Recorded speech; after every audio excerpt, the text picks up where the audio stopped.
What's up, y'all? It's your boy Black Iowa, and welcome back to another episode of Cooking with Black Iowa.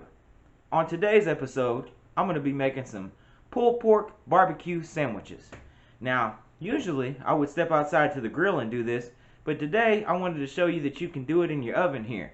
That way, wintertime comes, you can still have you some good old barbecue. It's going to take us quite a while, so we better go ahead and get to work. Come on now.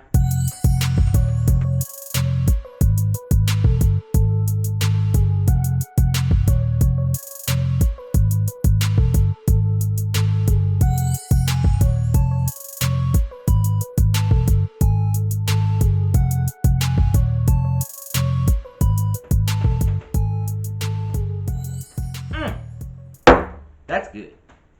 Speaking of good, today, barbecued pulled pork sandwich. You just can't beat that. You can either get you a boneless pork roast or a bone-in pork roast. Today we're going to be using bone-in. This was actually a gift from my mother-in-law, Michelle. So Michelle, if you're watching, thank you very much, and I'll be sure to make you a plate. Now, I put this in about 9 o'clock this morning. You want it to cook for a couple hours so that it gets tender. You can pull it apart, hence the pulled pork, sir. So we're going to let this cook for a while, but I am going to rewind in time and show you how I put the seasonings on it and how we got started. Then we're going to meet back up, you and me, and we'll go from there. So let's take a little trip back in time, if we will, without the DeLorean. Come on now. Okay, so early this morning, we went ahead and seasoned this pork roast up. Now, I just used some salt and some dry rub I had lying around, but you can use anything you want, really. Just what kind of flavor you going for, you know? You want some garlic on there, you want some black pepper on there, do what you want to do, man. Get it good and covered up, just like you would with the ribs or anything else, and just rub it in, baby. Make sure that it's all covered, it's all about the same color. And you want to get some on the top and on the sides. Don't really worry about the bottom so much. Make sure that you put your roast fat side down in that pan though, so that the fat drippings can help it all soak in, baby. Once you get it all covered, go ahead and set it in your oven at about 350. And it's going to take a while. Honestly, it took most of the day to get this sucker done. So let's go and see what else we can do now. Yeah, welcome back to the future. And now, it's time to party hardy, Marty. We got our pork roast in here. Been in here for about an hour. And if you do like I told you to do and put the fat side down, you're going to have a few drippings in the bottom of the pan. But, you know, over time, after an hour, it's going to try to dry up on you. And like myself, that old pork roast is going to need a drink. You can give it some water. Put a little water in the bottom of there. That'll hold your seasonings good. Try some apple juice. You know, that's real great for flavor. But what I'm going to do today is use this leftover Leinenkugel summer shandy that I have. See, I bought a pack of Heine, and now I'm switching to the Leine for the roast. Had this one left in the back of the fridge, and I thought, you know what? It's a good lemonade beer. That'd be a good flavor to soak in there. So, me and old Mr. Pork Roast, we're gonna have ourselves a drink. Look on.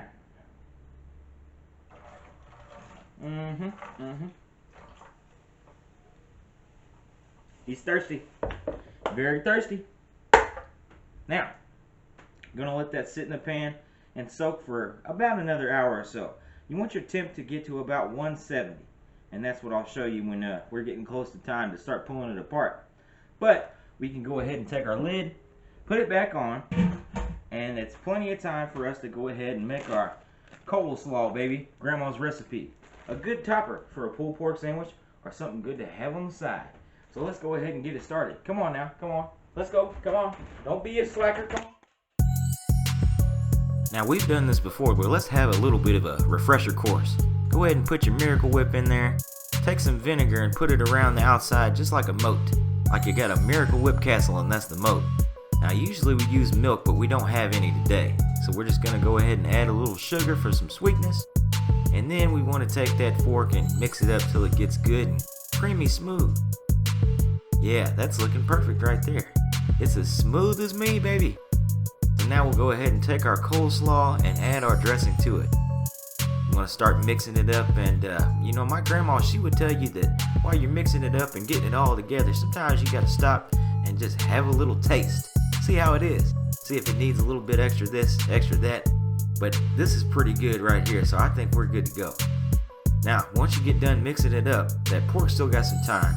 So we're gonna put some foil on top of that coleslaw and put it in the fridge. If we check that roast, it is at temp. So let's go ahead and get started getting the finishing touches put on that sucker.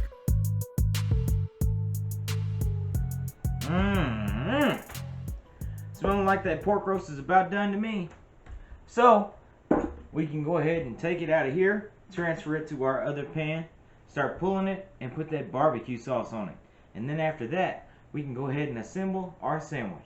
Come on now, player. Let's go. Don't forget your beer.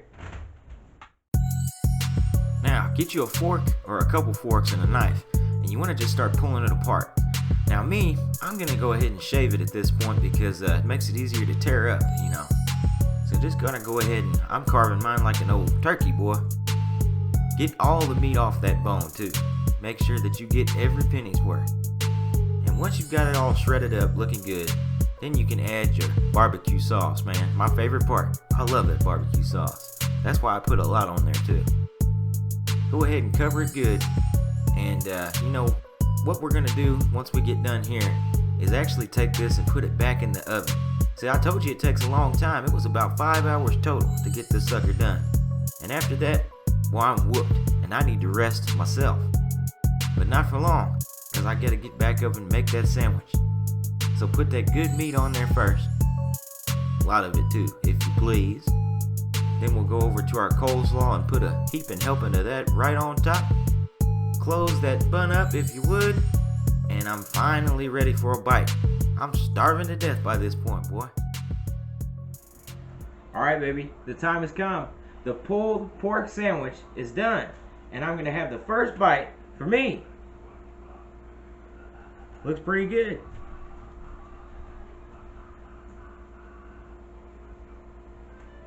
That's right on the money. Well,